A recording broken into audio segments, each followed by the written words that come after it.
আসসালামু আলাইকুম। আজকে তোমাদের সঙ্গে শেয়ার করব কোনো রকম ঝামেলা ছাড়াই ১ কাপ চাল দিয়ে ভীষণ সুস্বাদু নরম তুলতুলে ফুলকো ফুলকো পোয়া পিঠার পারফেক্ট রেসিপি। তো চলো দেখে নিই, আশা করছি ভালো লাগবে। তার জন্য দেখো আমি এখানে ২৫০ গ্রাম গোবিন্দভোগ চাল খুব ভালোভাবে ধুয়ে পরিষ্কার করে উষ্ণ গরম পানির মধ্যে ভিজিয়ে রেখেছিলাম আধা ঘন্টা আগে। এখন দেখো চালটা একদম নরম হয়ে গেছে।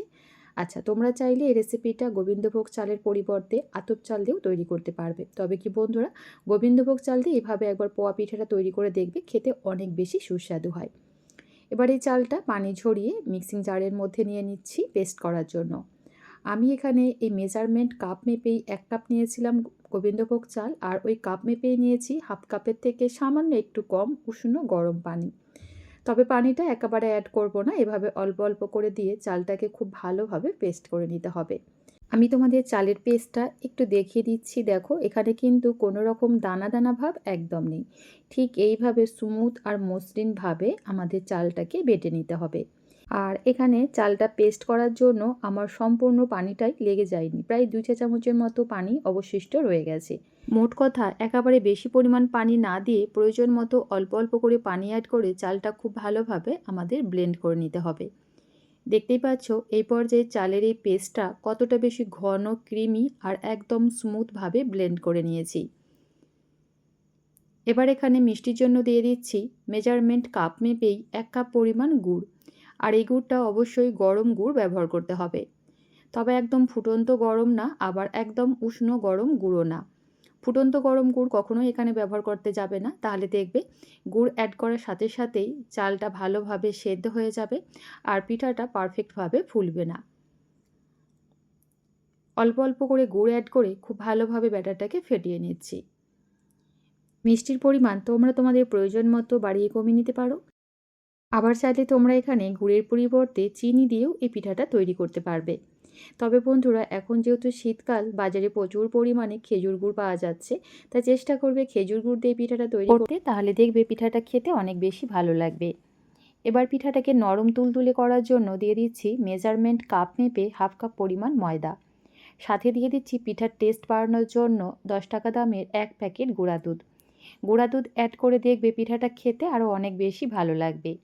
আবারও খুব ভালোভাবে একটু সময় নিয়ে ব্যাটারটাকে ফেটিয়ে নিচ্ছি। তোমরা চাইলে এই কাজটা হাত দিয়েও করে নিতে পারো। আর এই নরম তুলতুলে ফুলকো ফুলকো পোয়া পিঠা তৈরি করার জন্য অবশ্যই ব্যাটারটাকে খুব ভালোভাবে ফেটিয়ে নিতে হবে। আমি এখানে ব্যাটারটাকে ৫ থেকে ৭ মিনিট সময় নিয়ে খুব ভালোভাবে ফেটিয়ে নিয়েছি। আর এই ব্যাটার তৈরি করার জন্য এখানে আমি এক্সট্রাভাবে কোনো রকম পানি ব্যবহার করিনি। চাল পেস্ট করার জন্য আমি হাফ কাপের থেকে সামান্য একটু কম পানি ব্যবহার করেছিলাম, আর গুড় দিয়ে এই ব্যাটারটা তৈরি হয়ে গেছে। সবশেষে ব্যাটারের মধ্যে দিয়ে দিচ্ছি স্বাদ মতো নুন, দিয়ে দিচ্ছি 1/3 কাপ ফ্রেশ নারকেল কোড়া, আর সুন্দর একটা ফ্লেভারের জন্য দিয়ে দিলাম হাফ চা চামচ পরিমাণ মৌরি। হাত দিয়ে এভাবে একটু ক্রাশ করে মৌরিটা অ্যাড করে দেব, এতে করে ফ্লেভারটা খুব সুন্দর আসে।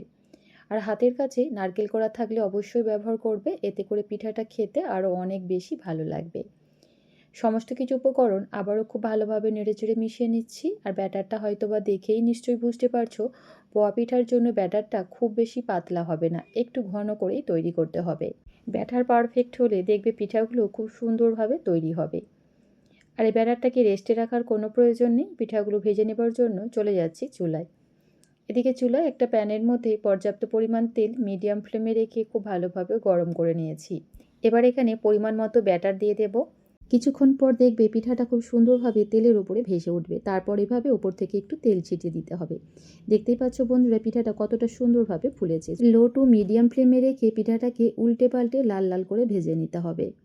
তাহলে দেখবে পিঠার ভেতর পর্যন্ত খুব সুন্দরভাবে কুক হবে, কোনোভাবেই কাঁচা থাকবে না। হাই ফ্লেমে রেখে কখনোই পিঠাগুলো ভাজবে না, তাহলে ওপরে খুব সহজেই কালার চলে আসবে আর ভেতর থেকে কাঁচা থেকে যাবে। আবার অতিরিক্ত লো ফ্লেমে রেখে পিঠাগুলো ভাজলে দেখবে খুব ভালোভাবে ফুলবে না। তো এই ছোটো ছোটো টিপসগুলো অবশ্যই ফলো করবে, তাহলে দেখবে প্রতিটা পিঠাই একদম গোল গোল আর ফুলকো ফুলকো বলের মতো ফুলবে।